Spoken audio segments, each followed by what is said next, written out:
Hey everyone, how are we doing? Is Office Hours. I think we have 6 people watching. I was like, what? That is awesome. Who all is here? It says 0. 0 people. But I swear I saw 6 people. It says 6 people watching on YouTube, but in my Streamlabs says 0. So I don't know. Maybe we have 3. Maybe we just average out the 2 numbers. Let's make sure Mubot is awake. He'll crash the world behind us, but that's okay. Good to see you here, Maddie. Good to see you here, Marley. It says there are 5. You bet, Maddie. Can you please do customers spend more on a trip to store A or B? Let's do that one first right here. Let's do it. Is that the quiz? I haven't done the quiz lately yet. Good to see you, Michelle. Good to see you, Samantha. Let's give out some Mew points real quick right here. Mewbot has had Google mad at him. I don't know if it's Charlie Quick's site, but apparently Mewbot is not on good terms with Google. Google and Mewbot are not getting along right now together. Mewbot is getting taken down every time he posts links, which is not cool. Not cool, Google.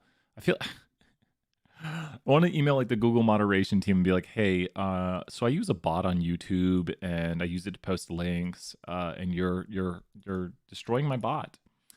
I don't like that. I don't like that at all. They have beef, which they have beef. Literally, Maddie, right here. When you said they have beef, I was literally looking at the question about beef, and I was like, what? Which of all in truth, the p-value? Yeah, we can do that here in a moment. Amanda, you bet. I think we got Mallory's question first, and we can do that one. I think it's chapter 16, right? I think it's chapter 16 quiz. Let's find this question right here so I can put the code in the video. But do customers spend more on trip A to B, store A or store B? Sugar content. Finding the store A, store B one should be in this chapter. Some cranberry juice.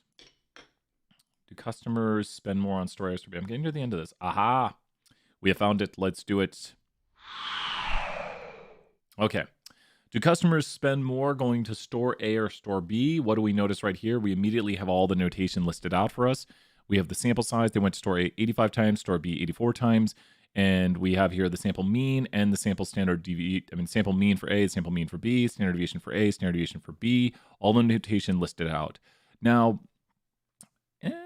we know one of these is wrong because we're asking, let's see right here. We know this one's wrong. Why is this one wrong right here? That is wrong. Like that's instantaneously. How do you find the naive model? It'll be the overall probability HTT. Great question right there. The overall probability of just the variable. And if you're in today's class, we'll definitely be covering that. It's just the probability according to like what percent of wines are low and high quality. So I can cover it here in a little bit if you want. Man, walking. Yeah. We can do that one next because that's in this group. So we can do that one next there, Amanda. Because we can do that one. It's in the quiz too. The null always has the equals. That's why it's wrong. Great job, Mallory, right there. Boom. We know we're between these choices. We have the 3 signs we can pick from. So let's see what they're asking. They are asking, they're testing to see if they are equal. Suppose the researcher decides to test the hypothesis that the means are equal, which means the alternative is going to be not equal. So they never give a preference right here. This might be confusing, but they don't say, is the price at A higher than the price at B? They're just testing to see if they're equal. So the alternative would be, are they not equal? So this portion right here is where they don't give a preference for less than or greater than. They're just going to say, is it equal? And then the alternative would be, is it not equal? So that's what we have going on right there. And now we get to the t-test. So this is a bit of a jump in the question right here. We're going to take the notation. Let's go ahead and take that notation. And let's go ahead and solve it. Okay, so there's all the notation. This solves the t-statistic, which is going to take the difference and standardize it.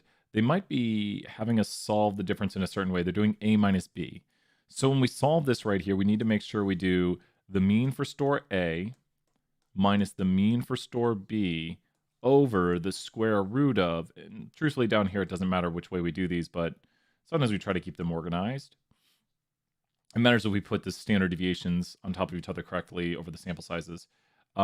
And these can be 1s and 2s, but since they're using A and B, I'm just going to use those right here. So we have all this right here. No, yep, great job right there, Marley. And let's see, can we reduce the size down of this? Like Mario Bros. And there it is right there. And we have equals, and we take the mean for store A minus the mean for store B over the square root of. You do want to standardize test score for students and non-traditional. Yeah, we did that at the end of this morning's office hours. If you want to check that out, we'll do that here coming up in a bit. We did it at the end of this morning's office hours, and then we can circle back and do that. We'll do the next one we haven't done lately is the. I always try to do as many new ones as we can.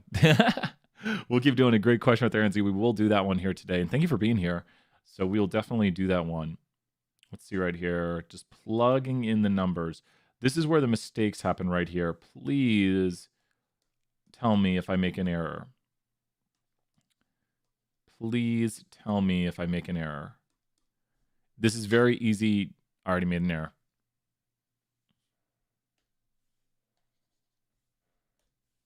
Very easy to make errors on this. Very, very easy. So we need to put in the sample size relative to each one. I've definitely made errors on this before, and I almost made one there. 21 squared divided by 85. That is that. 18 squared divided by 84 is this. We add them together. There we go. We square root them, which is basically going to be 3. So we get 3 right there. That's the bottom portion of the equation. Be very careful. The whole bottom of the portion of the equation solves out to basically 3. Watch out. Make sure you don't make errors. I almost made an error. Hopefully I haven't. We're going to copy that. Do 42 minus 53. Divide by, and there's the t statistic. This is what the whole equation is equal to. Everything right here is equal to negative 3.65. Now we must take this and go where with this? So this is where people usually get stuck. After you find the t statistic right here, we have to take the t statistic. So we have the t statistic, and we have to take it and go where with it? 2 decimals. There it is right there. We're going to take the t statistic and go to a what now? This is where people get stuck because they're like, well, how do I, this is step 3, get the p-value. So now we have to go to a where. And MuBot can't help us today. Where we're going, MuBot can't help us. We have to go to the right t-applet. But the problem is we have to get the degrees of freedom. So when you go to a t-applet, which I'll put in the chat right here, MuBot can't tell us them today. When you go to the t-applet, you have to know your degrees of freedom. So the degrees of freedom for the 2-sample t are a complicated formula. And here's the t-applet right here. Watch Google start getting mad at me now. We have to put in the sample sizes, which I believe are 85 and 84 respectively. We can see we got it copied right here. 85 and 84 are the sample sizes, and 21 and 18 respectively are the degrees, are the standard deviations. So this is the degrees of freedom. The degrees of freedom is then going to tell us which t we are using, so that'll control the shape of the t. If you notice, the t looks different with different degrees of freedom. And so we're going to put in the degrees of freedom we found from the applet to tell us which t we are using. And then we're going to put in the z-score, t-score, excuse me, the t-score right here and do the two-tailed test. Why two-tailed? Because it's does not equals. I'm hoping this carried out enough decimals. Round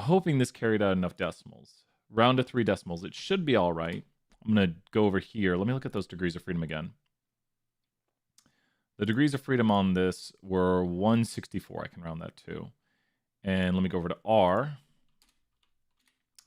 PT, that. Cool. And then times it by 2. Okay. That's the exact p-value right there. So that finds, don't worry, you don't have to calculate things like this, but I just want to make sure we got exact. This thing does report enough that is going to be, I knew it was a small p-value, just wanted to make sure it wasn't way too small. This p-value I'm getting in R right here, which you can see, which I'm calculating more exactly, down to this, is the p-value that you are seeing over here on this applet, which the applet's reporting 0. There's basically no area. It's just inside of R, I can do a more exact calculation of it and get the percent under the curve and then times it by 2. Why am I timesing it by 2? Because it might be hard to see, but there's 2 tails to this. If we had had a p-value that was visible, you would be able to see the 2 tails, but our p-value is so, our t statistic, excuse me, is so off the curve that it's very, very, very hard to see. So what are we going to do right here? Are we going to reject or fail to reject the null? What do people think? So we have a p-value that's basically 0. I mean, it's 0.0003 something. But what are we going to do right here? Whenever we reject the null, we have it over, I know I wrote it today. There we go. What are we going to do? Our p-value is what? So we kind of got this scenario right here, but we're doing a does not equals test. So it's not the exact same thing as this. But what are we going to do right here? then we'll be taking votes on which question to do next. But our p-value here is very low. In this scenario, we landed all the way over here, which then we do the does not equals test. The p-value is basically 0 because we went to the applet. So you have to put in your t-statistic here on the applet. And the reason we're doing both sides is because it's a does not equals test. And Marley's right, we're going to reject the null. So this will get us the p-value, which this is a much larger p-value. This is our p-value, though, which it's really hard to see that it's a two-tailed test, though. It's just you can't see over here. There is a little bit of area. I wonder if I zoom in, you might be able to see. Yeah, I don't know if you're going to be able to. You can't see that there is area that it's shading on both sides. Oh, wait. No, that's just the graphic being weird. That's so weird that page does this. That is not the p-value. It's just that this is so hard to see. If we were to have like a t-score of -3, you can see the little bit of area right there. And now you can see the little bit of area right there. No, so technically, and don't worry about the multiplying by 2 part. The reason I'm multiplying by 2 over here in R, which you will not have to do, is because this right here, this area is this. This is the area on one side, and then I multiplied it by 2. So this can find me the exact p-value. I just wanted to kind of calculate it to make sure I don't get anything wrong. So I was going into R to do a more exact check of the p-value because I can calculate it more decimal place accurate than the applets can, because the applets don't show you all the decimals. So because the p-value is low, we see a p-value of 0 right here, we reject the null. There is evidence. I reject the null. There is evidence. Yes, get those hundreds. So we reject the null. Which one did people want to do next? We can try to do a different one. We ended last office hours with the non-traditional, traditional. Peel mentioned the route one. We didn't do the route one this morning. So I'm more inclined to do the route one right now, but take your votes. If everyone says do the non-traditional, traditional learning method one, we can do that. We did that one this morning, but so I think route was mentioned. Here, I'll go over to space. Put on all the music on. Which one do people want to do? It's your call. Your call for which question to do. Your call, which question? The route one. It looks like we're going the routes. Man going to a new city is told 2 routes. Is told 2 routes. Let's take a look. Aha, here we go. Let's take a look. Turn the music down a little bit. Let's head over here. Okay. So a man who moves to a new city is told that Route A is 5 minutes faster than Route B. That sounds like a claim. I think we can do that one next here, Ansley. You got it. So, because if you're here, you get the choices. I always try to do new ones, but then if you're here, you get to choose choices. So if you don't hear a question you wanted, show up to office hours, ask the question. Ansley's going to get to the next question. Ansley's here. Thank you, Ansley, for being here. So, and then you have to make the jump table because I'm copying data. Then the one that you have to, oh yeah, we'll do that one next after this one. Maddie, we'll do Ansley's question, then we'll do that one next. Maddie, you got it. So we have right here, we're going to make a 95% confidence interval. So first thing I would do is I would mark the notation. I need everyone's help though. Remember, we all help and solve the questions, and then we ace the test. That's what we do. Okay, so I'm going to write the equation for us right here. I want you to see if you can identify any of the notation in this as I write the equations. So we're doing a confidence interval to test the difference between 2 means. So the confidence interval to test the difference between 2 means. And this one does route B minus route A. It's just the way they do it. They'll show you that as they're working the problem. That's T star with degrees of freedom calculated via the complicated formula. And then this would be S sub B squared. Remember when I was memorizing these, I was like, how in the world do I memorize this? It's weird. And then every once in a while, like write it in class and get it wrong. I'd be like, oh no. And students be like, you forgot this part. And I'd be like, ah. So what do we see right here? Notation, notation, notation.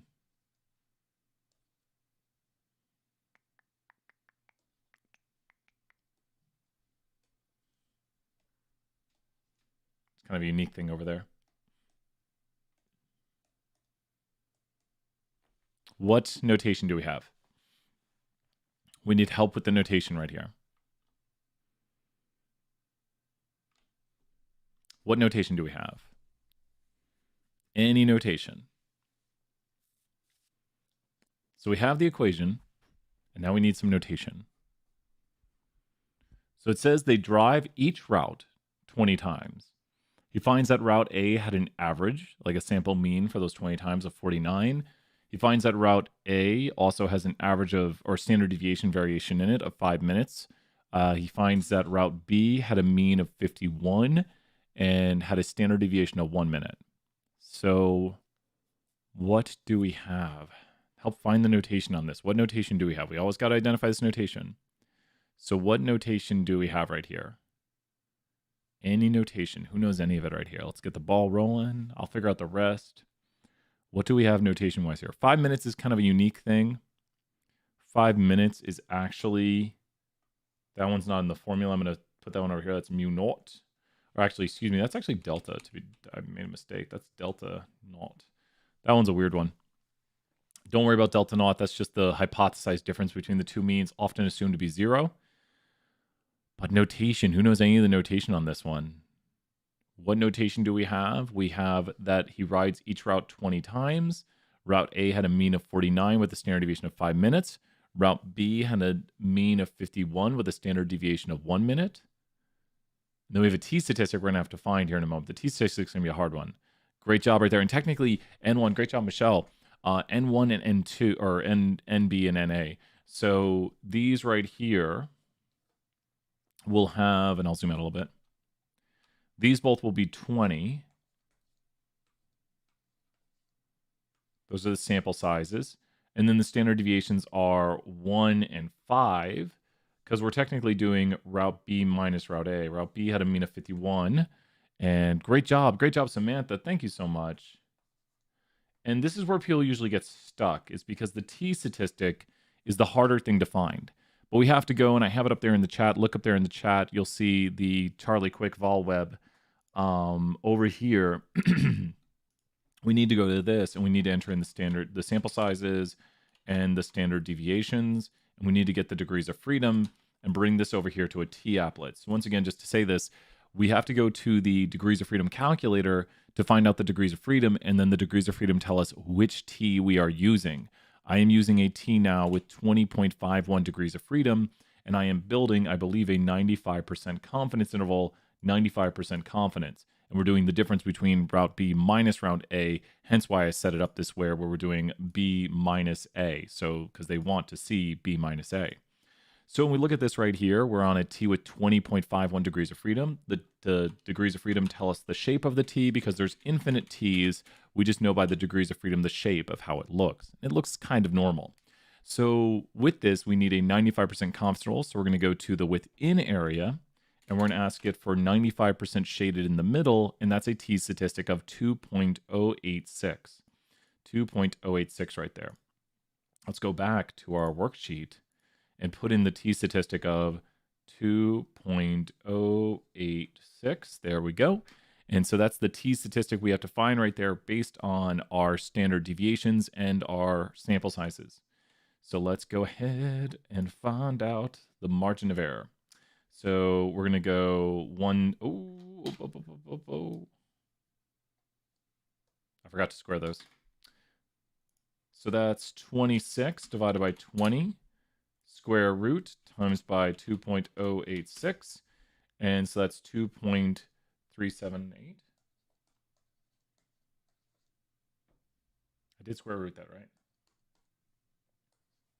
That's the answer. Let me check this again.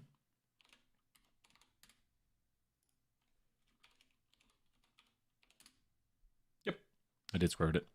So now that we have this 2 plus or minus this amount, we can go back over here and let's enter in the answer. So we're going to go 2, which is the difference between the routes, minus the margin of error, negative 0.38, I believe. Yep. And then we're going to go 2 plus the margin of error, 4.38.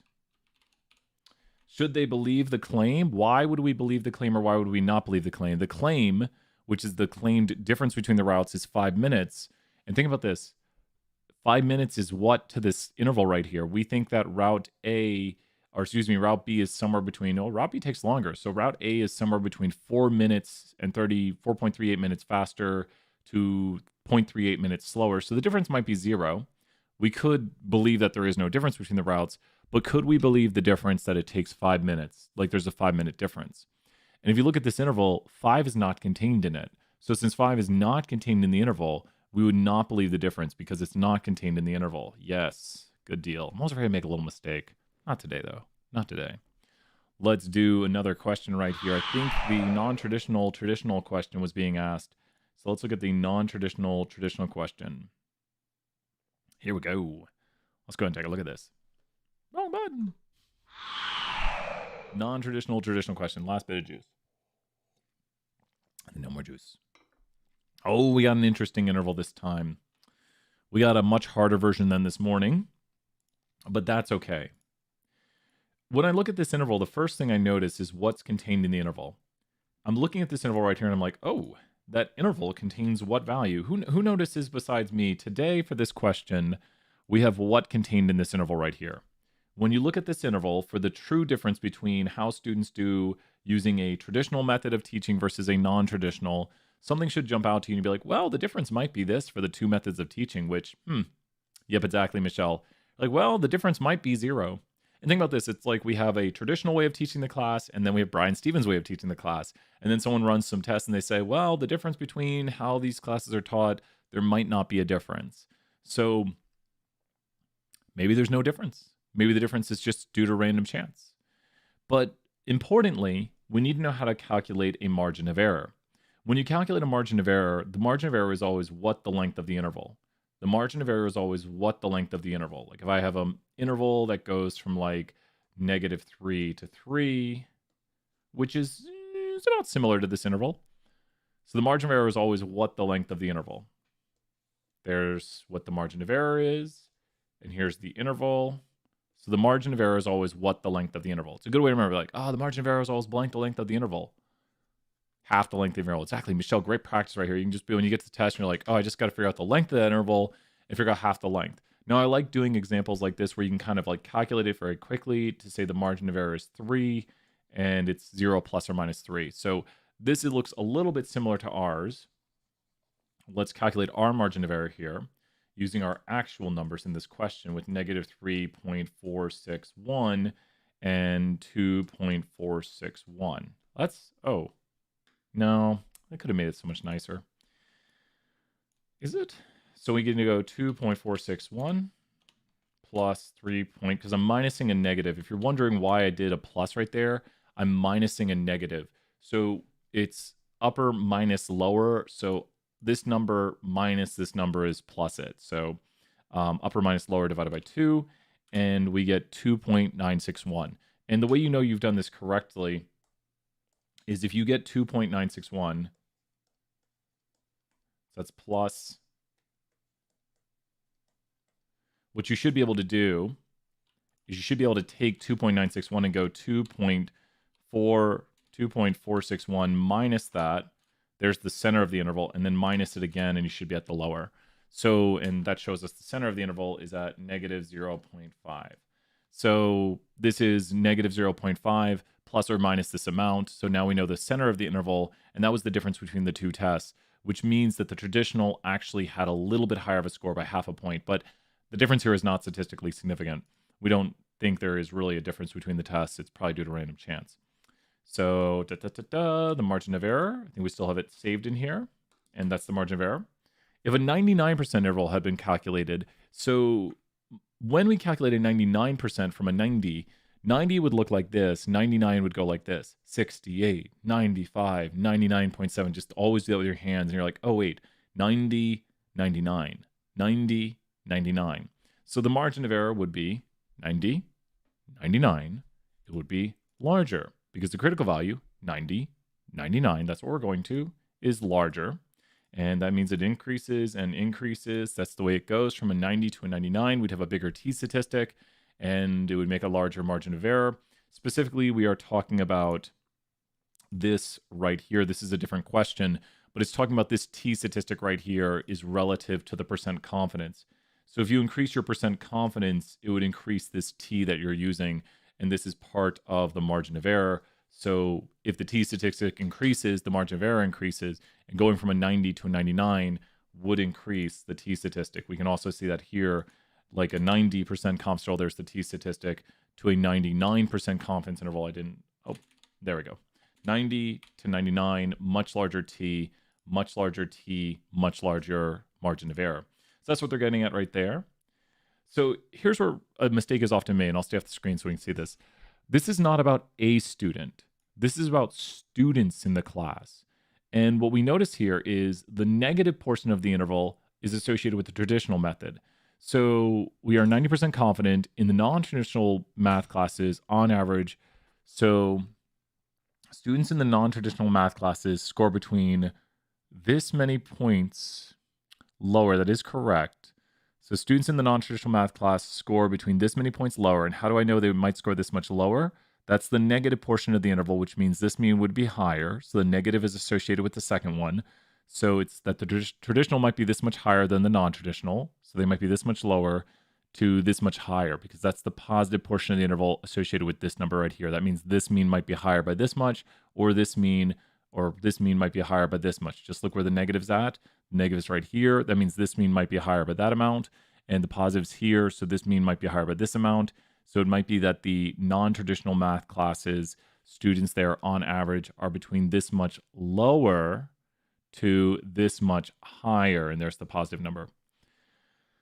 Does the result suggest that students will learn better in one class? No, because the interval contains 0, we do not have evidence. No, because the interval contains 0, there is insufficient evidence. We should have everything. Yes, we're on a roll today. What other, I think, and the one that you have to make the jump table for. So there's a few where you have to make a jump table. Which one were you asking about? For part C, mine says higher. Then your interval might not contain 0. Look at your interval. Looks like you got a little bit different of a version. So see if your interval, like what it contains and what it doesn't contain, and think about what the positive and negative numbers mean for it. So look at the positive and negative numbers and see if yours are all positive or all negative, because there's different versions. And I think we did the exact same version you might have earlier this morning. So, because they can change the question. I think we like change the question a little bit. Which one, what other questions do we have? Great job, Ansley. Great job working on this. It's definitely about starting early because, oh my gosh, no. Like I want to warn people, like don't start these assignments. Yep, let's do the serial one. Here we go, serial question. Got the drinking class question. Here we go.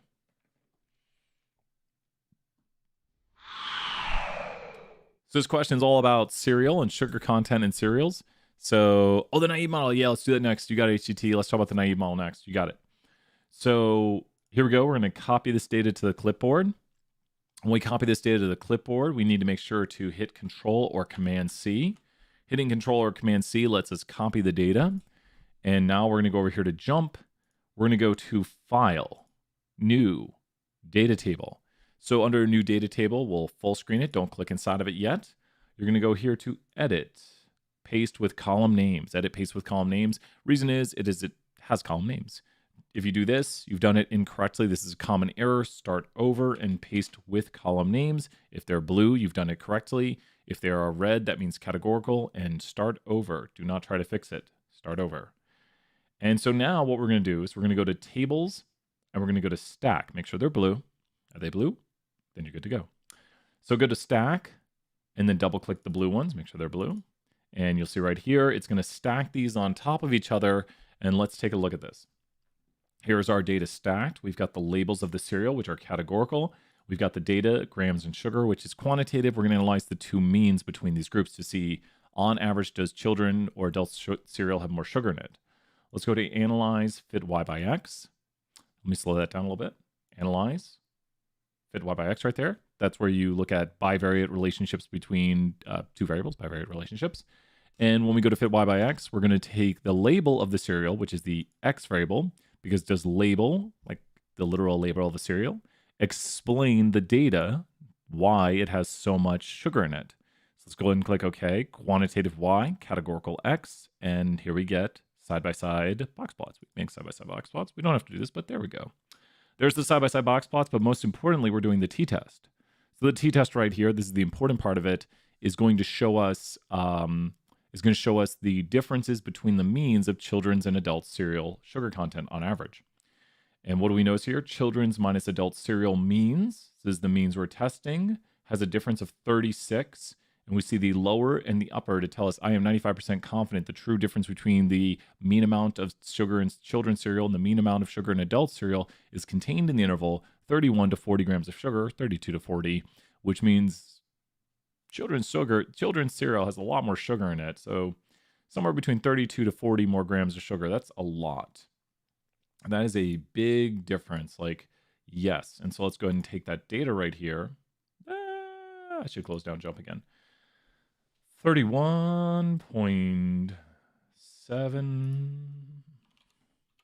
There we go. And 40.34. There we go. And then we would estimate that the children's cereal has between this much more sugar in it. So that's the estimate for the children's. There we go. I think that's got it. Yes, we did it. We did it. Let's hop back here to space. We'll do more of this in a minute. Let's talk about that naive model. Naive. So when we talk about, here, let's go over here. Let's talk about the naive model. So HDT, the naive model uses how many X variables? How many X variables does the naive model use? It's a good question. Like I should put this on the test as just like a numeric response question. Like the naive model uses how many X, I say naive. How many X variables does the naive model use? The naive model, I don't think I have any drawings of it today. The naive model, 0 exactly HTT, great job right there. It uses no X variables, which is weird. Like, wait, why are you making a model with no X's? So the important thing to know, and this is big for the test, like we repeat this a lot, is that with quantitative models, the naive model will be the mean of Y. With categorical models, it'll be the probability of the majority level. So, or the probability of the, it'll be the probability of, if we're predicting the level of interest, which is the Y variable, it'll be the native probability. Gosh, I can't even think. It'll be the probability of the level we are predicting based just on the probabilities in the data. That sounds confusing, doesn't it? Let's look at it this way. It'll look like this right here. It'll look like that. That's the naive model there. But what am I saying? What is Brian trying to communicate to you? Let's go ahead and look at the data and see for survey 10, are most people male or female in survey 10? Are most people here male or female? So in survey 10, are most people here male or female? Yeah, we can do it next, Ansley. Ansley, you got it. Are most people here male or female? And this is the naive model, because I haven't even made a model. This is just looking at a categorical variable, and then we're saying, okay, what would the naive model predict for this? Most people are female. So what would the naive model predict for the probability of being female? So in this data set, there are 699 observations. You can see it right here, 699. You can also check it by going to N row and go to survey 10, and there's 699. So what we would get right here, that is the probability of being female according to the naive model. So the naive model would predict everybody this probability of being female. So with this right here, it's not using any X variables. It's just saying like, well, 55% of people are female in the survey, so any random person has a 55% probability of being female. Does that make sense how the naive model makes predictions? And then what would the naive model predict for everybody right here? Since some random person has a 55% probability of being female, what would the naive model predict? Because that's the probability it's going to predict. And then what would it then predict for everybody? Because it's saying, well, random person has a 55% probability of being female, so then what would it predict for everybody? And we haven't even made a model right here, because the naive doesn't even need a model. The probability it predicts, like we're looking at here with the data, is just a flat. It would be higher because it's 55%. The probability is just going to be 0.55 across the whole time. It's compared to everyone's female. Exactly. So what would be the misclassification rate of the naive model? This goes to stat 201. 100 point stats 1 if you can tell me. Just look, find the what, Brian? Because it's going to get everyone correct who's female, but everyone who's not, it's going to get wrong, and that's a hint for the answer. So what is the misclassification rate of the naive model? So if we were to say, what percent of the time is the naive model wrong? What would be right 55% of the time? And this literally goes to stat 201. That's why I love, like, it's like there's so much crossover between the classes. So we just find the what of this to find, like, okay, this is the percent of time it's right, and then to find the percent of time it's not right, we just do the what of it. How do we find this is the accuracy of the model? Sometimes called the accuracy. The model is accurate 55% of the time. The model will misclassify or not be accurate this percent of the time. How would we find that to get the misclass? Kind of inverse. I think I'm gonna Google something right here. Wait, not that. Don't do that. Let me look at this. I want to see if it is.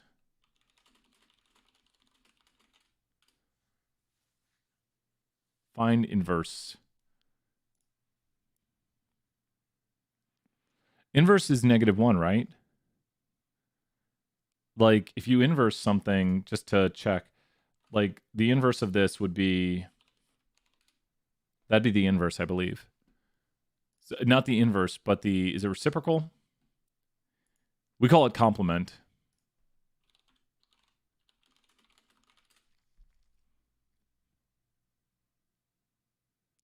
Not the reciprocal. Reciprocal is putting it over 1, right? Wait, that's the inverse. No, that's the inverse. Is reciprocal the same thing as inverse? I'm like cheering up my mathematical words. Yeah, it's reciprocal and inverse are the same thing, I think.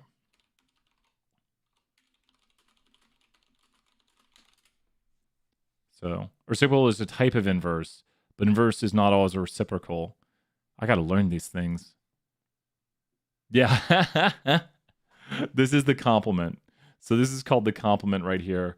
This is the inverse, and the inverse is a type of reciprocal. I just know the math we use. So words are different.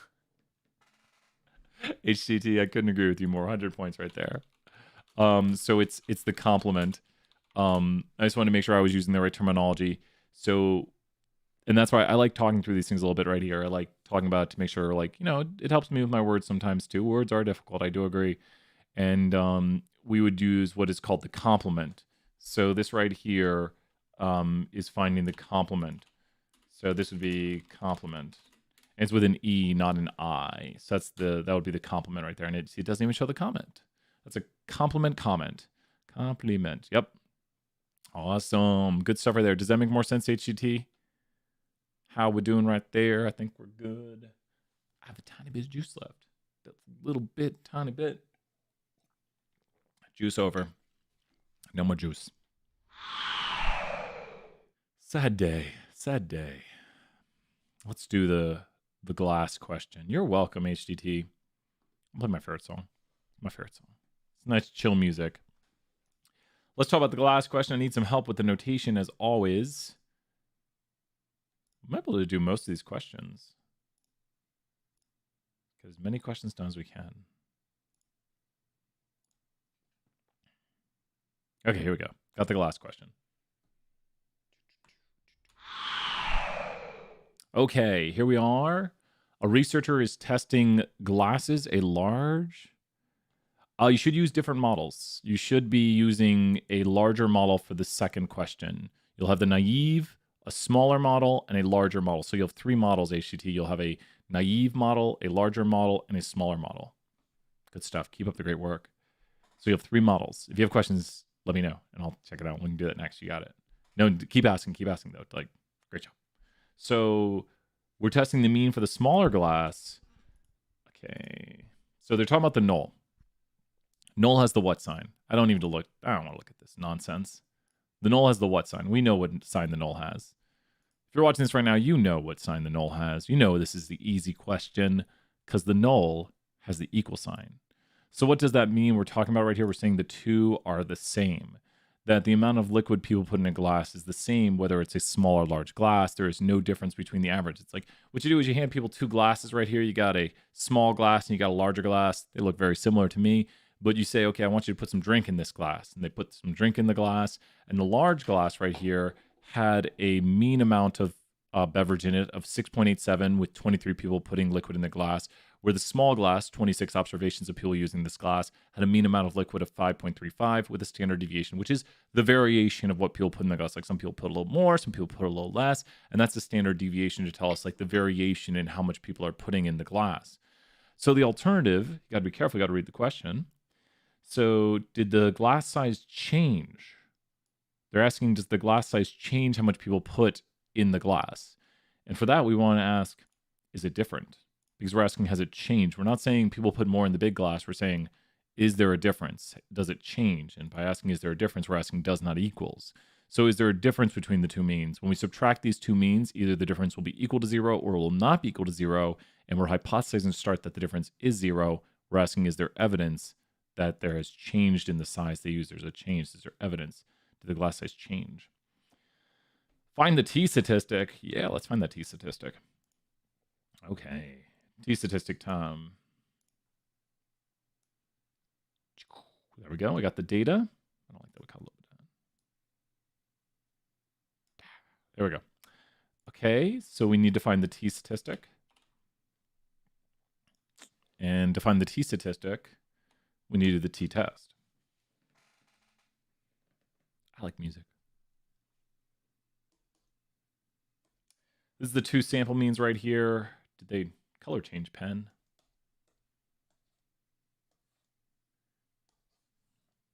Did they have a way they're subtracting it? Gotta be careful. They're doing 1 minus 2. Where mean 1 is the population mean for the small glass. So you gotta be careful. They're doing the first mean is the small glass, second mean is larger glass. Make sure to note that right here. Mean 1 is the population mean of the small glass. Mean 2 is the population mean of the second glass. And we're investigating that, but with the samples we have here. So that is, they're going to use this as, we'll mark it. Sure. Marked. There we go. S1 squared, N1. You will get these formulas on the test. Doesn't hurt to memorize them, but you don't have to. Really? Really? Really? Yeah, it's not going to work today. We'll zoom out. Okay, let's go ahead and solve the equation by putting in the numbers.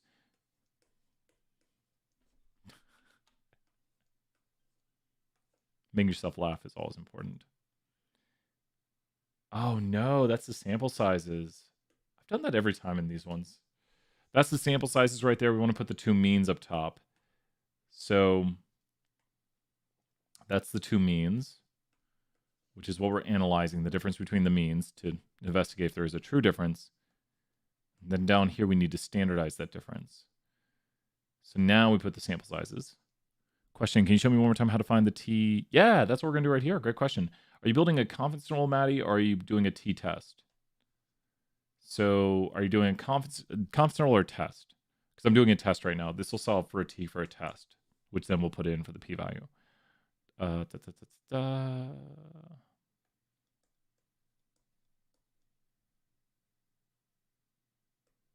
long as my eyes don't blur. There we go. So we're just going to solve this out right here, and we'll get this t. Building a confidence interval, awesome. There's that. Be very careful. It's easy to make a mistake on this. I probably already did. Square root 7.07. That's interesting. I should memorize that one. Reasons. I'll explain later. It's because its square root of 50 is 7.07. And I just did square root of 0.5. Makes sense. So 5.35 minus 6.87 divided by, it's going to be a little over 2. So 2.15, negative 2.15.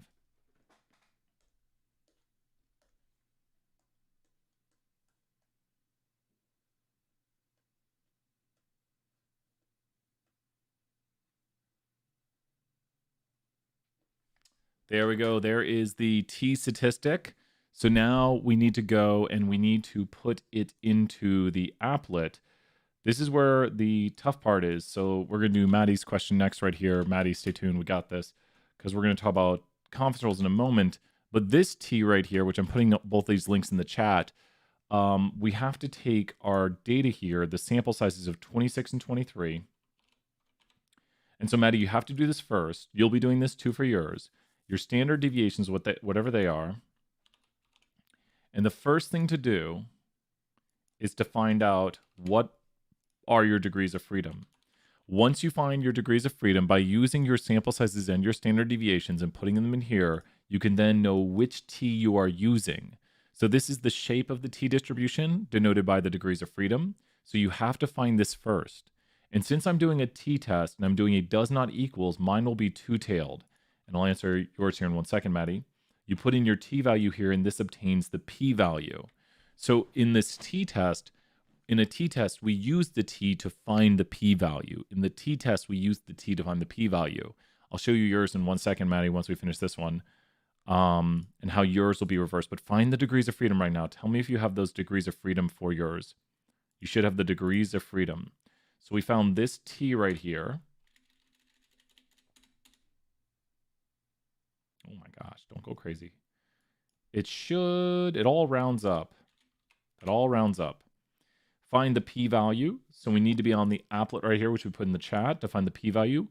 0.039. 0.039. 4 decimals. Oh, do we have to go to a different applet? Really? I have another applet I use for this. Let me see. I want to see if this would give it to us or not. I'm really shocked that it wants that accurate. Let me go grab my second applet over here.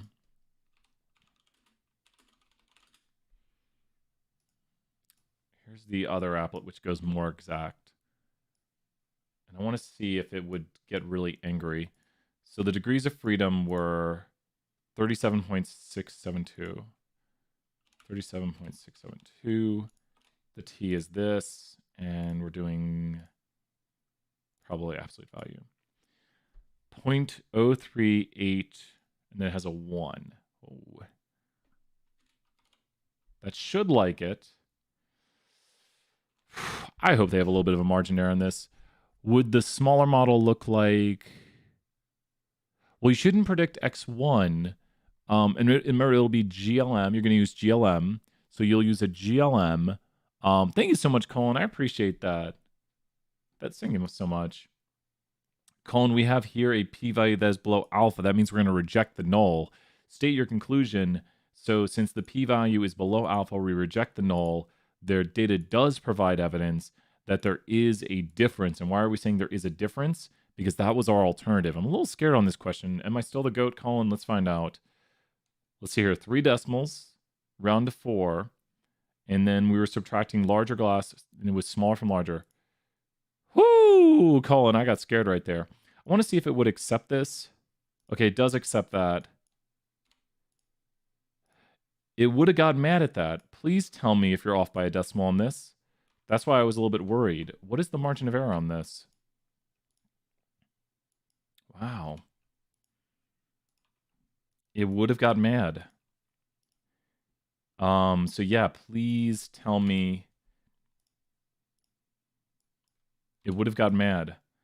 If you missed this one by the tiniest bit, yeah, sir, this is the Matt Bogner applet. And I don't know, I don't think any other ones. If you miss it by a little bit, just tell me. That's the Matt Bogner applet right here.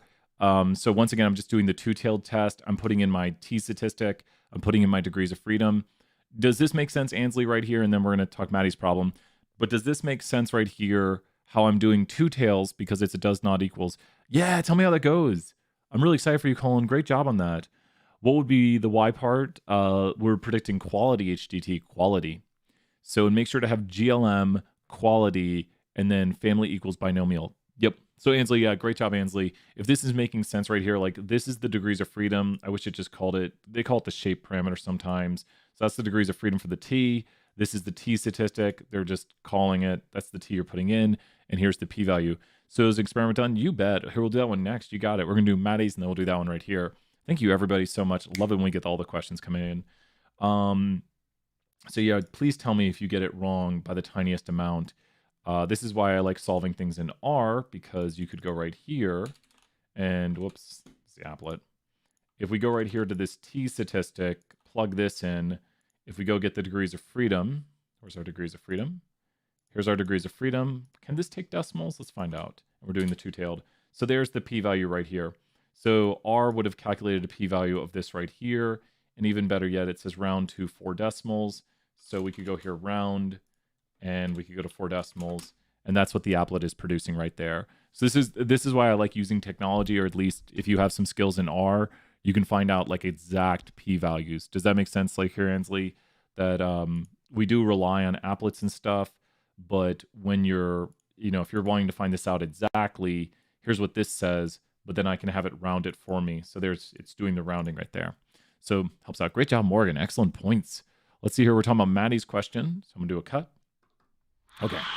So whenever we're trying to figure out the t value for a confidence interval, here's what we have to do first. So the first step, let's go talk about it. So the very first step for finding a t for a confidence interval is to do the following, is to go and find the degrees of freedom. Now for a 1 sample t, it's really simple. It's just n-1.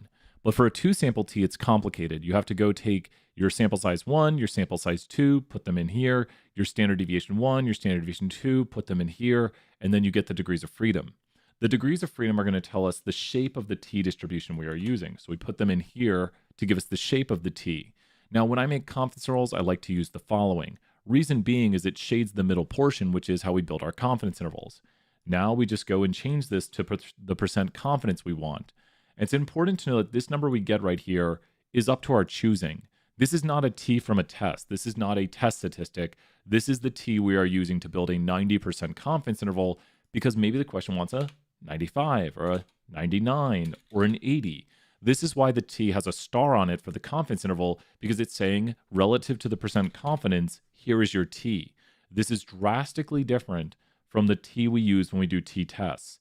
A t from a t-test, which is what this solved for right here, does not have a star on it. This t right here is the standardized difference between two means divided by the standard error. We do not pick this t. This is not a t we pick. It's the standardized difference, and then we solve for the p-value. But contrast that with a confidence interval t, which we have one right here. This confidence interval t, I was just on it. This confidence interval t right here has a star on it, which means it's relative to a certain percent confidence. And this was a 95%. So we had to go through in the applet, find the degrees of freedom. And here, let's show that. Notice how we have sample size 20, standard deviation 1, standard deviation 5. Now we're going to go find the degrees of freedom for this t, which tells us which type of t we're using. Not the t, but it tells us a t with this many degrees of freedom will be used. So let's go to our degrees of freedom applet and find out what t distribution we are using. We are using a t with this many degrees of freedom. That just tells you the shape of the t. That's not the t statistic. So we go here to the degrees of freedom, and then we type 95% confidence, and you see this 2.086 is the t we would use to build this confidence interval right there. And that's how it's found. The star, once again, means relative to the percent confidence, and the df right here means we're using a certain type of t. Like this is a t with blank amount of degrees of freedom, found by the formulas we have, either n-1 or the complicated formula, which we don't have to solve by hand. It'll be solved for us. But does that make sense right there, Maddie? Does that make sense? First off, fine. I hit my glass with my elbow. I'm doing that all the time now. And then I think HDT, are you on track? How are you doing, HDT? And Ainsley has, suppose an experiment was done together, the number of unpopped popcorn kernels. We'll head back right here. Woo! Oh man, we got a lot of questions done today. Let's keep doing it. We got here, suppose an experiment was done to collect data on unpopped popcorn kernels. Let's go find that one. Can we do all the questions? We got the sports one. Sports. Show my sports shirt today. Here we go. On the route question, put your question, I'll find your T for you. Put your standard deviations, put your samples in, and I'll find you your T statistic, Maddie. Put your sample sizes, put your standard deviations, and I'll show you how to get your t right after this. I'll do this question. It's a pretty quick one, and then I'll find your t for you. Sound good? So put your 2 sample sizes, put your 2 standard deviations, and then it's probably 95% confidence. So here we go right here. Suppose an experiment was done to gather data on the number of unpopped popcorn kernels. Half of the students in your class took the bag home overnight, put it in the freezer, and popped it the next day. The other class took the bag home, left it on their kitchen counter, and popped it the next day. Each group counted the number of unpopped popcorn kernels. Which of the following is inappropriate? We'll do the other one next too here. So we'll do both popcorn. So what is the appropriate alternative? So to test whether the freezer method left fewer. So if you look right here, we've got the true mean of freezer is less than the true mean of counter. It's like a yes, no one. Let's take a look at that. Yes, let's take a look. So it says the true mean of the freezer is less than the true mean of the counter. And let's see if we can find that other popcorn kernel question. Here we go. Suppose an experiment was done to gather data on the number of unpopped popcorn kernels in a microwave. Half your students took it home, put it in the freezer, half left it on the counter, and then popped it overnight. And so they want to know if the conditions are met right here. Well, one, we'd want it to be randomly selected students are taking and using which group they're doing it in. We don't want the students who are going to overcook the popcorn because we don't want to be like, oh, these are students who like to make it really crispy. We want to randomly choose who's doing each group. Less than 10% of all popcorn kernel bags are popped. I think we're good there. Condition 3 is that it's normally distributed. Are the distributions of unpopped popcorn kernels normally distributed? I don't know. And I know I'm saying I don't know, but don't worry, we'll be fine on that. It's plausible, it's normally distributed. But the last condition right here, so it says, could they be used? Could they be used? I think that's what they're getting at right here. We're comparing 2 independents. Did you get it? I think so. Maddie, tell me if you're stuck, and we'll fix it, Maddie, here next. So, you're fine, Maddie. You got this. You find it now, and then you fix it. So what we're doing in this group is this test, or this, what we're doing on this chapter is we're comparing 2 means. So we have here 2 groups, and they're 2 independent groups, as in the unpopped popcorn kernels in the counter group would not impact the unpopped popcorn kernels in the freezer group. So does it sound like, if we want to say which of these has more unpopped popcorn kernels on average, which of these sounds like it might be, like, does it sound like we're doing this chapter, I should say? Does it sound like we are doing this chapter when we ask, which of these on average for the 2 groups, are we comparing 2 means right here by saying, on average for the freezer versus the counter group, which of them has fewer unpopped popcorn kernels? Does that sound like this chapter? I made some math errors. Was it yesterday? I am flawless today, I believe. We've worked a ton of problems, and for this one, we can do the chapter work right here. And we are, look at this. We just got that was number 8. Oh my gosh, look at this. It's about to be so beautiful. Let's get all the check marks. Here, wait. So we did all the popcorn ones right there. This is an easy one. Let's do an easy one right here. Let's knock out an easy one. We've got the beef versus fat hot dog interval. Let's do the beef versus meat hot dog interval. Let's take a look at it. A study is examining the fat content in grams for the true difference between beef and meat hot dogs. The resulting is a 94% confidence interval. And what we see right here is the interval is mostly negative. Now remember, we're trying to see, is there a difference between these 2 right here? So since the difference is negative, that means that the second mean was higher. Thank you so. That's, well, Ansley, awesome. Like, I hope everyone's all right. Great job on the quiz, Ansley. See you later. Great job, Ansley. Keep up the great work. Studying really hard. Great job, Ansley. That's really good. I'm proud of you. God, so awesome. So I love hearing 100s. Always share that you get 100. I love hearing that. 90s is great too. 100s is even better. And everyone be safe. Hope everyone's all right there. Okay, so we see that the interval is negative right here, and that means that the second mean is larger than the first mean. So the endpoints of the confidence interval are completely negative, and it doesn't go through 0, so there is a difference. So this would tell us that there is a difference. The mean fat content is probably higher for meat hot dogs, because think of this, 5 minus 10 is negative. And I'm not saying this is 5 minus 10, but the true mean for meat would be higher because the interval is completely negative. Hey, what's up, Alan? Brawl is over. Where do we have Brawl here? I'll show you. Tiny Brown will reappear. What does the fact that it does not contain 0 mean? Evidence of a difference. the difference is statistically significant. And last but not least, when we make 94% confidence intervals, hope you're doing, how's everything going, Alan? Good to see you here. What? I didn't even know there was pens up there. I wonder if these pens will stay the same color. I've had issues with color changing pens. When we have a 90, that's horrible. When we have 94% confidence intervals,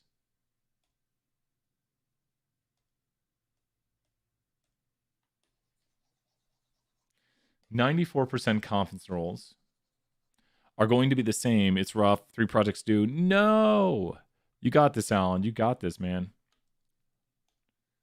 94%. I think we did well with the Discord this semester, Alan. I'm going to try to just improve it more and more. You know me, I'm always like, every semester we just try to make it better. And that's what we do. Every semester we make the Discord better. To where it's like everyone's just like, Discord's the place to be. Every semester.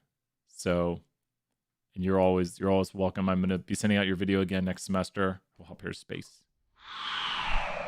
It really is the help of students that really makes everything work. Like, I mean, I didn't really use Discord before. Students were like, hey, you should use Discord. And I was like, oh, okay. I'll try it out. I'll see how it works. Oh, we got an easy question right here. Let's talk about the course project for 474 is a new thing. Oh, what is the course project? Tell me about that. That's new. I need to incorporate that next semester then. Uh-oh. What's Ryan going to be doing? I need to do that over the summer. We need to make a... I need to talk to... Who is it? Is Dr. Lou doing that? That's a really good thing, the course project. Is it... Are they not doing coding night? I'll have to talk to them. I'll have to say, wait, what's going on? Okay, so when we have the null hypothesis, the null is always going to have the equal sign. We're testing to see if there is a difference between these two groups. And it looks like just by virtue... Lou and Hilifu, yeah, Dr. Hylab Hilifu, they're both amazing. And I'll find out because I need to update what I'm doing. Sounds really cool right there. And we're testing to see if there is not a difference. Well, that's the null. We assume there is not a difference between the substrate S and the substrate M. And that is the null because the null has the equal sign. And we're testing to see if there is a difference. So, I mean, just by virtue of the null having the equal sign, we know this has to be the answer. From the information you have to the assumptions, are they met? Well, they need to be independent groups, which means M and S should not impact each other. They do look about nearly normal, and independence means basically random. They kind of use those interchangeably. I'm 99% conference. Let me see. Oh, I'll read that in 2 seconds, Mary. And that looks pretty good. What conclusion would you draw? Well, let's look at the p-value. Alan, reject the null or not reject? I think Alan looks at that p-value and was like, come on, Brian. That's a 0.00001 p-value. I don't know what alpha you'd be using, but that's always reject the null. There is evidence for the alternative. And please remember, whenever we reject the null, we're going to be saying there is evidence for the alternative or there's not evidence for the alternative. Here we go. So when the p-value is less than alpha, we have evidence for the alternative. When the p-value is greater than or equal to alpha, we do not have evidence for the alternative. And I think that's got it. Yeah, definitely reject the null, 100%. We're on a roll. We've almost got all the questions done. So let's answer Mary's question right here. Is there a unit for confidence intervals? Like I am having 90% confidence through difference of average times based on gender is contained in the interval. Not really. So Mary, you're so close. I wouldn't say based on gender. I would say the true difference between male and female, finish times is contained in the interval blank to blank. And let's look at this real briefly right here. I've got an interval just like it. Here's all my jump output. Is this one of them? Yeah. Oh, wait. So here we can use this example right here, and I can interpret this directly. Do you see right here? These are the scores of students on the exam. And this is the... Let me go right here. I'm going to do the exact same test of sorts. You're about to see something very interesting, Alan. Actually, you know what? Watch this. Something cool Jump can do is Jump can go here and we can say attentive. And we can call this distracted. So what is Brian doing right here? Brian is making 2 whats. Hey, Brian, have you done the visualization right? We'll do that right here. This is a good part to go over the visualization write-up because Brian has now created 2 groups. And let's go ahead here. This is not something you would be doing, but let's go here and we have two groups and attention level. And so we have two groups, and we're going to go over here and we're going to see if we can explain people's score on the exam by their attention level in class. Like, this is real data. This is your data right here, working on conference interpretations like this. Exactly, Alan, exactly. Understanding what these intervals mean. And let's look at this. So we need to add in the quantiles it wants. There's the box plots. And then we need to add in the t-test. And then last but not least, let's do a few extra things. We're going to go here to set alpha level to 0.01. That makes it a 99% confidence interval. Ooh, that's interesting. It just barely... Ooh, I would not take my bets on not being attentive, though. That's interesting.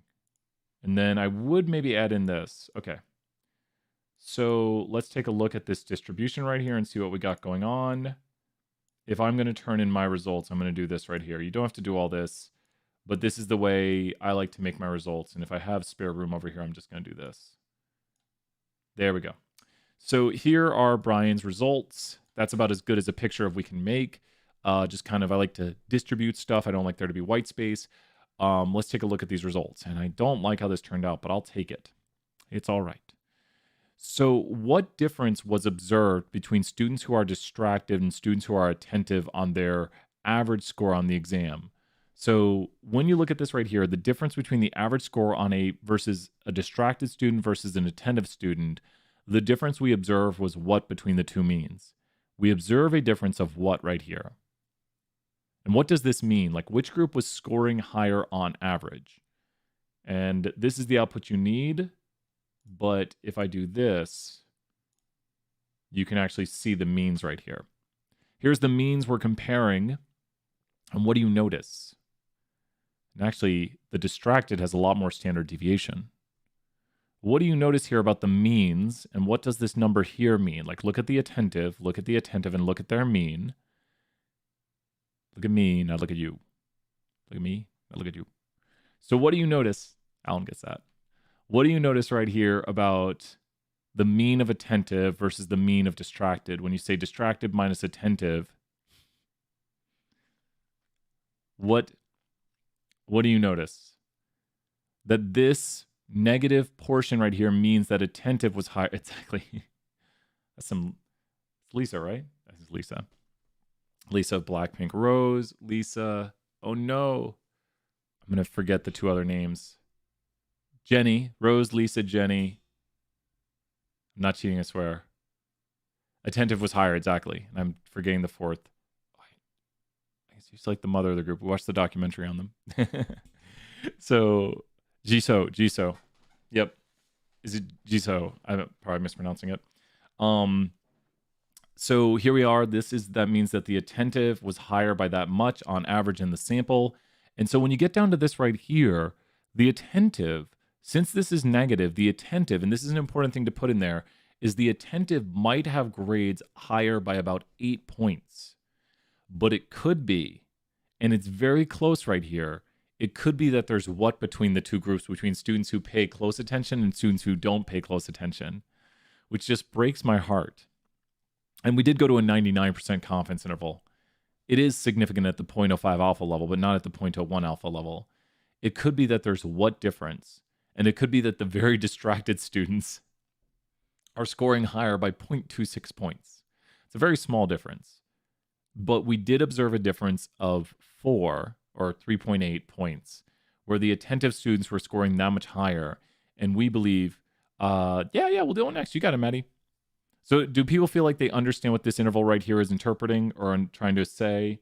I'll look at our more example one, then we'll go back and we'll do the pH water question. Oh, this is like another one right here. How often do you chat in class? The students who are, we have right here, often chatting. Notice how this is a positive interval, and the students who are chatting often we are 95% confident that the grades of those who chat often are between 9.1 to 1.13 points higher on average. Those who chat often in class say, hey, if you're chatting right here, I'm 95% confident that your grade on average for the students who chat often is between 1.13 to 9.12 points higher than the grades those who chat never. How do I know It's that the often has a higher because we're doing often minus never and the interval is positive. You can also confirm this by going over here and looking at the output, and you can see that often has a higher average because it's the first one. If the first one is higher, then the interval will be positive. If it goes through 0, then there might not be a difference. So in our interval, and we'll do Maddie's question next right here. I'm trying to look for that other part of output. I know I have one like it. That's Greek life. So that interval goes through 0, so there's not a difference there. Oh, that might be the one from earlier today. Yeah, here we go. And then we'll do the pH one.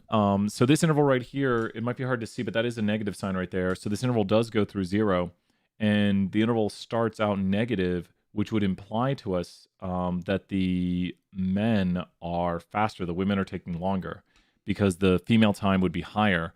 So I believe that I'm 95% confident the true difference between male and female finishing times is contained in the interval 39.23 to negative 98.128, where the finishing time for men might be up to, is that 98 minutes? So big difference. 98 minutes faster for men or up to 39 minutes faster for females. The interval contains 0, so this difference might not be statistically significant. There might be no difference between male and females' average finish times for this. Yeah, it's a marathon, so it's a little long time. But the negative right here would mean that men are faster by this much time, and the positive right here would mean that females are faster by this much time. So just making sure you understand what the negative and positive are associated with, and you have to look at the way this is formulated right here. Awesome. Anytime, Alan. Good to see you here. Let's do that pH question. Keep checking out some K-pop. Awesome stuff right there. Let's go look at that pH question, and we have almost done all of them. Can you go over the quartiles? Mm-hmm. Here, Avery, let's mention that real quick right here. To add the quartiles, you want to go right here and go to the quartiles button. Does that make sense, Avery? To add the quartiles, you'll go to the quartiles button right here, and this is the way. Yep, great questions, Madison. And it's just the last bit on the visualization right there. This is the way your output should look. You don't need this. I mean, I like it. You can kind of see, and then I kind of do these sort of things and be like, well, let's just take up the space. So I'm going to take a screenshot. I'm going to make it look really nice and pretty right there. Because if it's going to take up all that space, you could go to right here, and then you can take this in. You don't have to do all this right here. You don't have to have the histogram borders either. I'm just like, if I were screenshotting this, I don't know. I've done so many presentations and everything. I'm just like, okay, everything's got to look perfect. That's about how I'd make it look. I messed up the creation of the graph. Yeah, sure. Here, we'll do that. You ready? You go here to analyze fit y by x. So let's analyze fit y by x. And then we're going to do Maddie's question next. Analyze fit y by x.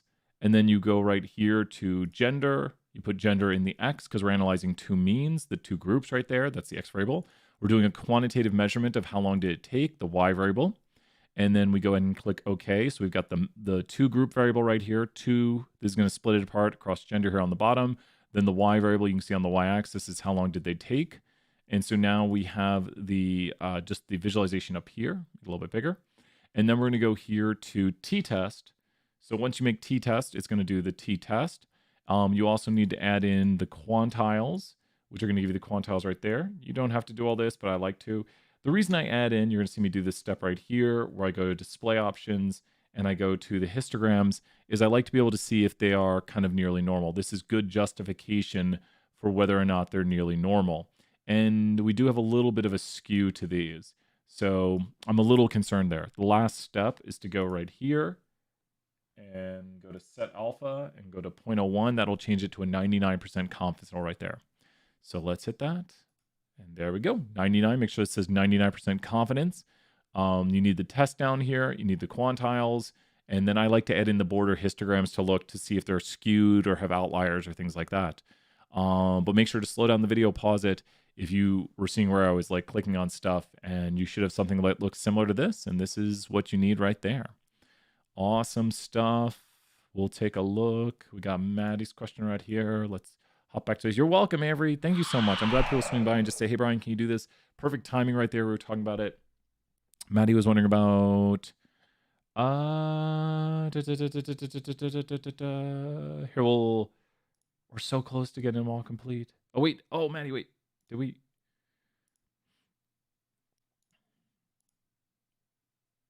Okay, we just have the sports one. And then, so here, well, let's do a review of the pH and water one. You ready? Okay.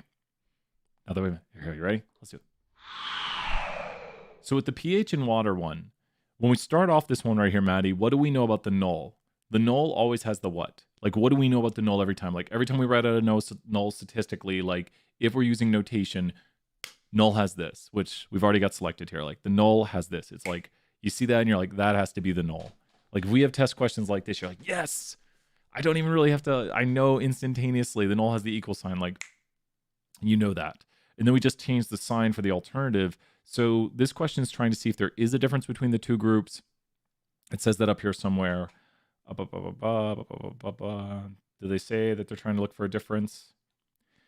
Well, the only null that they could possibly be using right here is this, because this is the only one with the equal sign. So watch, MuBot's about to get taken down again. Watch it. The conditions right here are random, 10%. Then we have to do the nearly normal for both groups, which is a little hard to tell. I need to contact them and say, hey, my bot.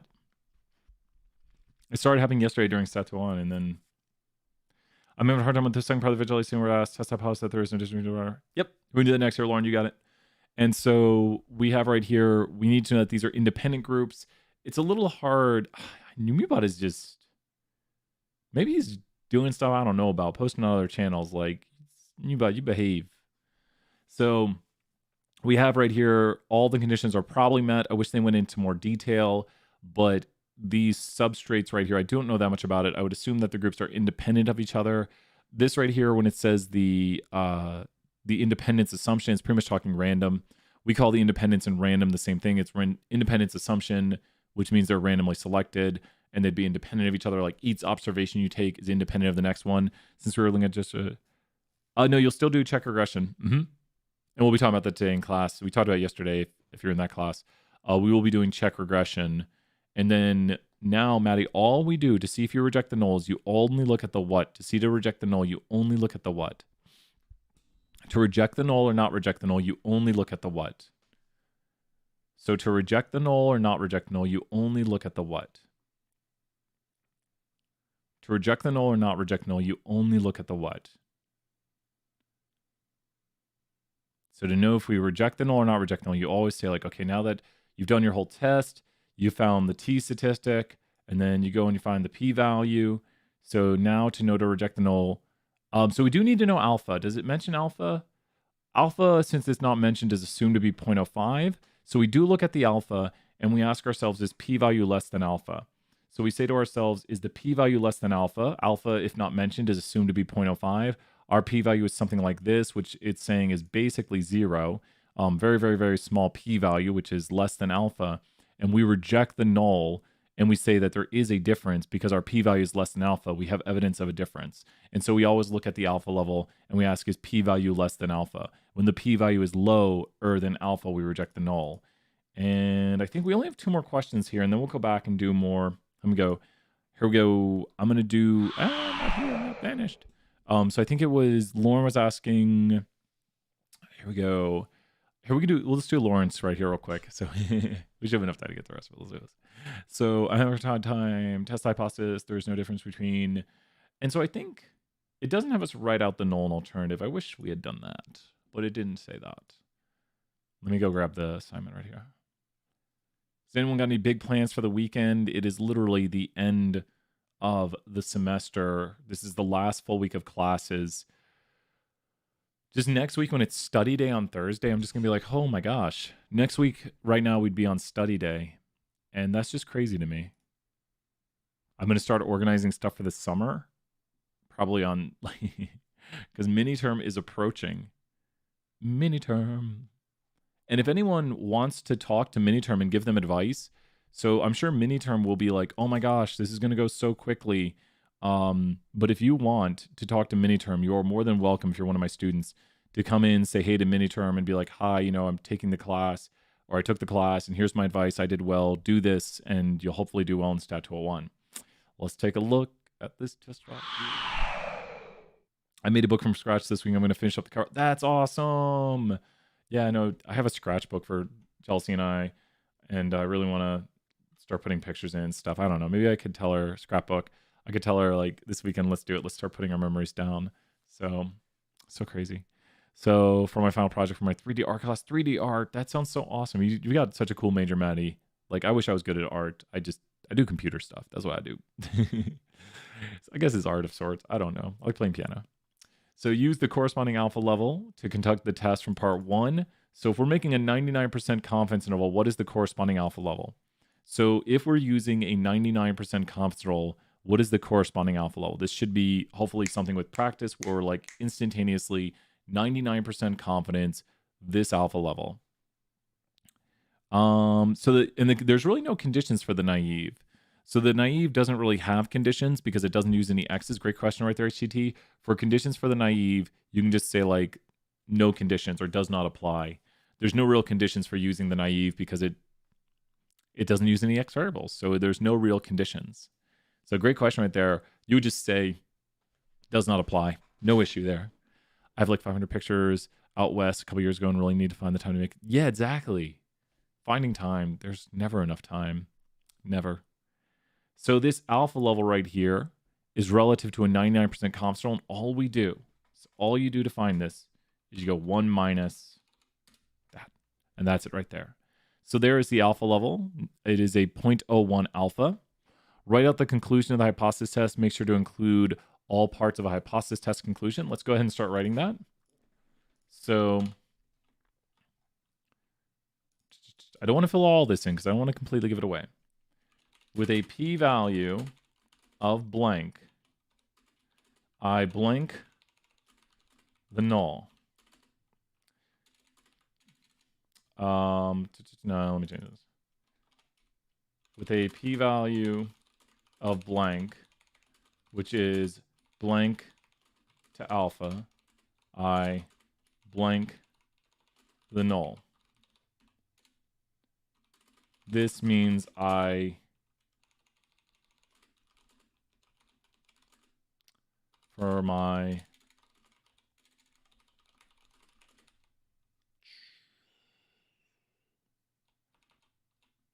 okay, I'll interpret one of these right. Great job, Lauren, right there. So this is where I think we always need to remember that we reject the null when the p-value is less than alpha. We need to state our alpha level. So the important part right here, what is your p-value? What's your alpha level? And then with a p-value of blank, which is, yeah, there we go. Which is blank to alpha, okay,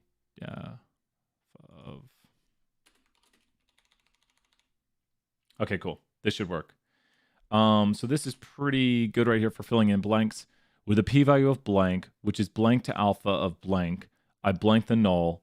This means I blank have evidence for my alternative that blank. I don't want to put in everything right here. I don't want to exactly say the answers, but I want you to think this over, and I'll interpret one of my results right here.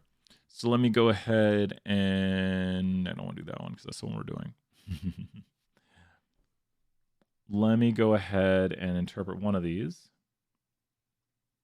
Yeah, cool. Okay. So I'd look at this right here. And so I want you to look at this p-value right here, Lauren, and I want you to tell me, what do you just without going into too great a detail, what do you think I'm going to do with that? What do you think I'm going to do with that right there? What do you think I'm going to do with that p-value right there? It'll be this one right here, and I'll explain why. Great question. The reason being, and I'll show you. And here we'll put it on the screen. These p-values work the following way. This is the does not equals alternative. This is the greater than alternative, and this is the less than. And what you'll notice is the two that I'm highlighting add up to what? The two that I've highlighted right there add up to what? Like the greater than, if you shade above this line and you shade below this line, you'll have shaded what percent of the curve. So if you were to shade greater than, or if you were to shade less than it, like you go below this or greater than this, you would shade what percent if you shade above it and below it. Like if you shade greater than that and less than that, you'd shade what percent of the curve. So the greater than less than always have to have this sort of relationship.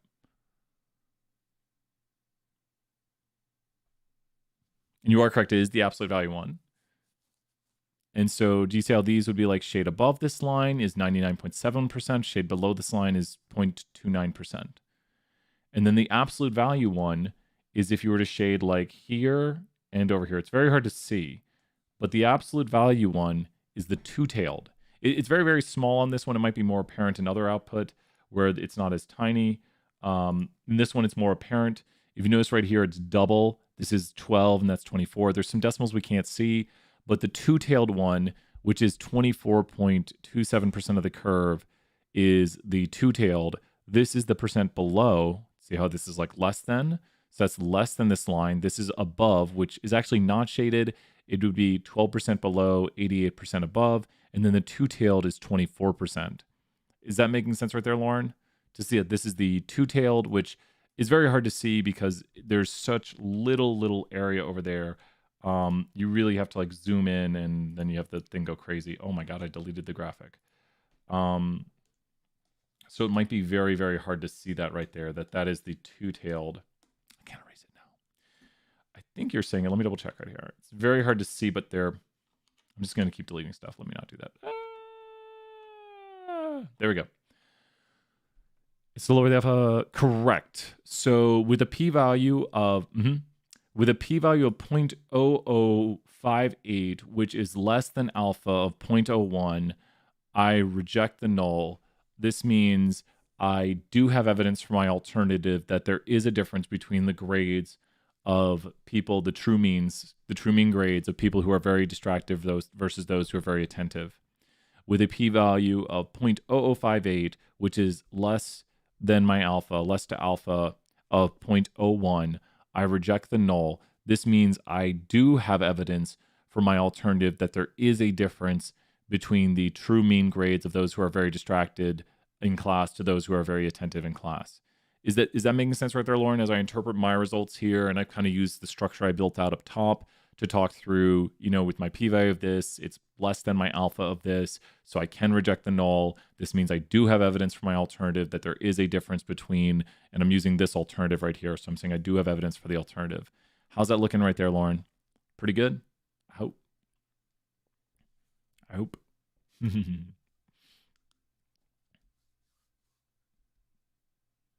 I think that's got it.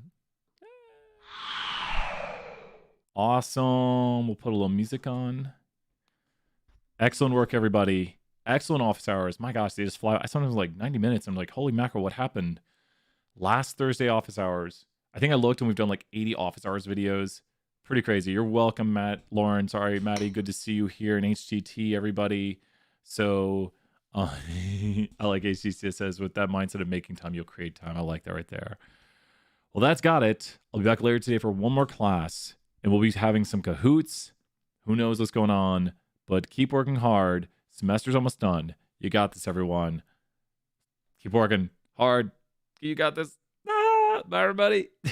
I thought I had more to say. I was like, what else? I don't know. Time to go get some more food. Bye, everyone.